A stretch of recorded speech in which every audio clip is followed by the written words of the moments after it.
Сайн байна уу та бүхэнд өдрийн мэндийг хүргэе. Өнөөдөр та бүхэндээ Испани хамгийн том арал болох Palma de Mallorca хэмээх арал дээр аялсан талаар мэдээлэлээ. За мөн үүнтэй холбоотой тус арал дээр үйл хөдлөлийн салбар хэрхэн яаж хөгжсөн талаар та бүхэнтэй хуваалцахаар бэлтгэлээ. Palma арал нь Испани улсын зүүн талдаа Медитерранэ далайд оршдог. Өргөнөөрөө хамгийн өргөн хэсэгтээ 170 км өргөнтэй нөхөө арал байна. За тус арлын нийслэл нь болохоор Palma гэж нэртэй байж байгаа. За тус нийслэлт нь болохоор тухайн арал дээр болдог бүх соёл урлаг, эдийн засаг холбоотой үйл ажиллагаанууд нэмэгдүүлэрдэг байж байгаа. 420 мянган орчин суугчтай. За энэ нь 2024 оны байдлаар энэ нь бол нийт арал дээрх хүн амын хал хувь буюу 50% оршдог байх юм аа. Тус арал дээр орчин суугчид нь болохоор маш олон төрлийн үндэстэнүүд байдаг. За үүнд дотроос Европоос бол германчууд, их британчууд, за Скандинавын орны хүмүүс, за мөн Францууд дийлэн хувийг эзэлдэг байх юм. Тус арлын зөнгөлөх эдийн засгийг бүрдүүлдэг гол салбар бол мэдээж аялал жуулчлал. Жилд дунджаар 14 сая орчим хүн хүлээж авдаг байх юм. Үүгээр бол бас Европт хамгийн өндөр дээвүрт ордог байна. Жуулчлал хүлээн авдаг тоогоор. Эдийн засгийн бүрдүүлдэг гол салбар бол мэдээж аялал жуулчлал. За аялал жуулчлалыг дагсан дагалдах үйлчилгээний салбарууд бас үүний дараа ордог. Жишээлбэл жочд буудал, ресторан, за мөн аялал жуулчлалтай холбоотой амралт зугаалга, чөлөө цагтай холбоотой бас ямар нэгэн арга хэмжээнүүд, за мөн далайн аяллууд зүйлүүд ордог байна. За мөн хоёрдугаарт нь болохоор тухайн арлын эдийн засгийг бүрдүүлдэг нэг гол салбар нь болохоор хөдөлгөөний салбар байж байгаа. Тийм учраас бас энэ талаараас арай дэлгэрэнгүй яриа гэж бодсон. Сарал дээр зөвхөн испанчууд биш гадны бас хөрөнгө оруулагчид бас хөрөнгө оруулалт хийдэг. За үүндээ бол мэдээж тийм хөрөнгө оруулалт хийгээд түрээсээр ашиг бол за түүнээсээ гадна маш олон гадны иргэд бас тухайн арал дээр амьдардаг, гэрж амрагдагтай холбоотой зөвхөн зарим хүмүүс бол зүгээр амрах зорилттой өөрсдөө худалдаж авдаг байна. Өөрсдөө амрахаараа ирэхдээ тухайн өөрсдийнхээ байранд байрлах зорилттой ийм хүмүүс нэлээд худалдаж авдаг байх юм. За урд эдийн засгийн бүрдэл болгодог нэг зүйл нь болохоор худалдаа, за мөн тэгээд логистик тээврийн үйлчлэгээ бас нэлээд өндөр хөгжсөн байх юм аа. Тус арал дээр бас хүмүүс нь өөрсдөө бас газар тариалан эрхэлдэг. Эндгээр бас нэлээд алдартай жимсэг нь олив, аман, за мөн дарсны үйлдвэрлэлж явагддаг байж байгаа. Амьдрах орчин бол маш сайн.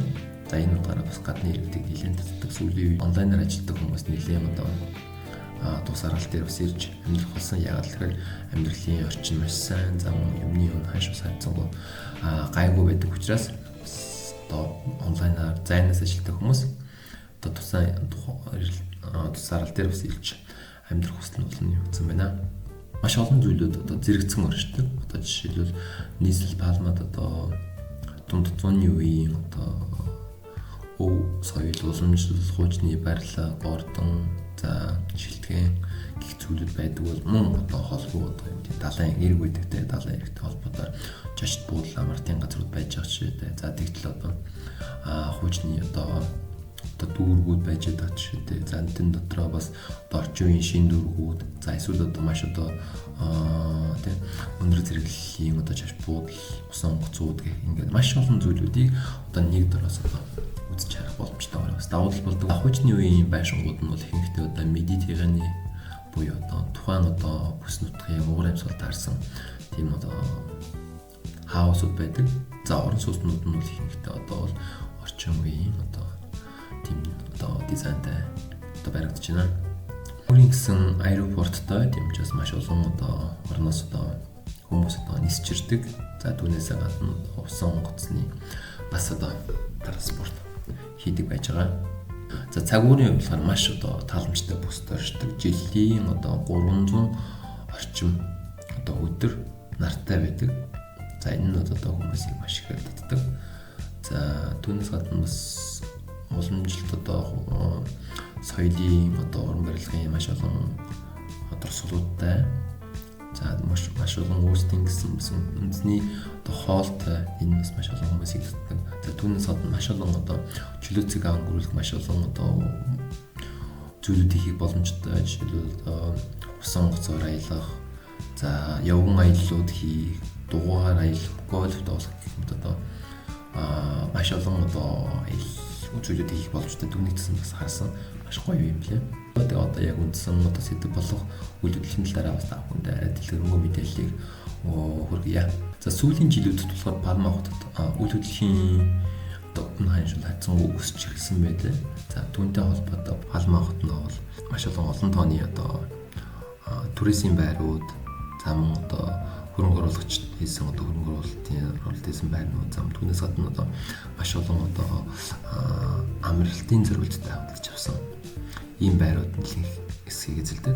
За Палма нь өөрөө болохоор бас маш олон тийм эрэлттэй байдаг. Яг л жуулчд болон одоо бус олон зүйлсүүдээр одоо хүмүүсийг татдаг учраас үүнтэй холбоотой яадч одоо орон байрны асуудал бол бас нэлээд дээгүүр тавигддаг эрэлттэй тийм салбар байж байгаа. За сүүлийн жилүүдэд бол Палмад бол үйл хөдлөлийн өмнө харьцангуй дандаа өсөлттэй ирсэн байж байгаа юм. За үүнтэй нэг холбоотой зүйл бол гадны хөрөнгө оруулагч бас нэлээд одоо ирж хөрөнгө оруулалтууд хийх болсон байж байгаа. За мөн аялал жуулчлал, за мөн одоо амьдралын орчин сайн зэрэгс одоо жил болгон бол одоо үнэл өссөөр байгаа юм байна. За сүүлийн жилүүд одоо жишээлбэл 20-оос 2023 оны хооронд одоо үйл хөдлөлийн үн бол 5-аас 7% өссөн байна. 7% өссөн байна гэдэг одоо судалгаа гарсан байна. За хамгийн их хэрэлттэй ямар төрлийн үйл хөдлөлүүд илүү их хэрэлттэй байна вэ гэхээр хотын төвөөр бол ихэнхдээ дандаа апартмент одоо байрууд, далайн зүрст ойрхон газрууд бол ихэнхдээ одоо хувийн хаусууд илүү их хэрэлттэй байд юм байна. Палма хотод одоо хөрөнгө оруулалт, үйл хөдлөлт хөрөнгө оруулалт хийснээр ямар давуу талууд бий болдог вэ?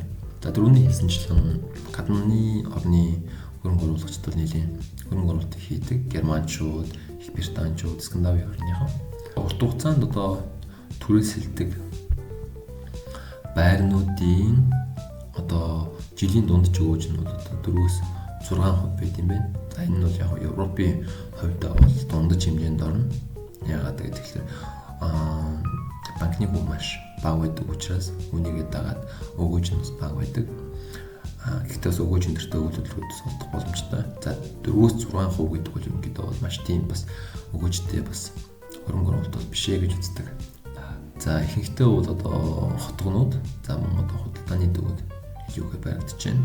За зарим нэгэн одоо дүүрэгт нь болохоор эртний уламжлалт байшин барилга хадгалж үлдэх зорилгоор одоо баригдаж байгаа байрны бас өндрийг бас хязгаарлалт зааж өгдөг байна. Энэ нэг талаараа бас хөрөнгө оруулагчид бас тийм бас таатай зүйл болдоггүй байх юм аа. За мөн энд Палма аралтай бас нэг дэлгэрсэн нэг зүйл мэдээж хуучны барилгуудыг бас засварлаж хөрөнгө оруулалт хийх энэ зүйлүүд бас байдаг. За энэ бол бас нэлээд сүлжээдс нэлээд хэмжээтэй хөгжиж байгаа юм лээ. За үүнд бол мэдээж тухайн одоо үйл хөдлөлийн байршил хамгийн их чухал нөлөөлнө. За тэгээд иймэрхүү одоо хуучны байруудыг одоо дахин засварлах гэдэг үн хөргөх иймэрхүү зүйлүүд бол нэлээд айлбаг байт юм байна. За үйл хөдлөлийн үн ханш. За үн ханшны хувьд болохоор 2023 оны мэдээлэлээр 2024 оны мэдээлэлээр 1 м квадрат нь 3200-аас 3800 евроны хооронд байсан. За энэ болохоор одоо мэдээж ямар дүүрэгт, ямар байршилд, одоо ямар төрлийн үйл хөдлөх гэдгээс хамаарат энэ бол дундж байна. За одоо хотын төвөр буюу зарим нэгэн одоо эрэлттэй дүүргүүд бол метр квадрат нь 5000 евроноос илүү үнэтэй гэсэн. За гэхдээ энэ нь бол одоо юу гэдэг Испани одоо Барселона, Мадрид хоттой харьцуулбал харьцангуй бас боломжийн тийм ч учраас гадны хөрөнгө оруулагчид бас нэлээд бас ирж хөрөнгө оруулалт хийх юм байна. Түрээсийн зах зээлийн хувьд болохоор тэнд амьдардаг одоо иргэд одоо байрны эзэд бол одоо хурдан хугацааны богино хугацааны түрээсийг үйл ажиллагаа нэлээд идэвхтэй явуулт юм байна. Хажуу өөрөө түрээслүүлэх, за өөрийгөө илүү байрыг түрээслүүлэх гэх мэтлэнгээр. За энэ нь бол мэдээж одоо ашиг өртөг бол илүү өндөр. За үүнээс гадна мэдээж урт хугацаагаар бас түрээслүүлдэг энэ хүү түрээсийн хэлбэр бол үргэлж явж идэг. Мэдээж ихэнхдээ бол хотын төвөөр иймэрхүү одоо түрээсээ төсгийг илүү өгдөг байна. Гэхдээ бас эрэлт тус харьцангуй ихтэй байдаг байна.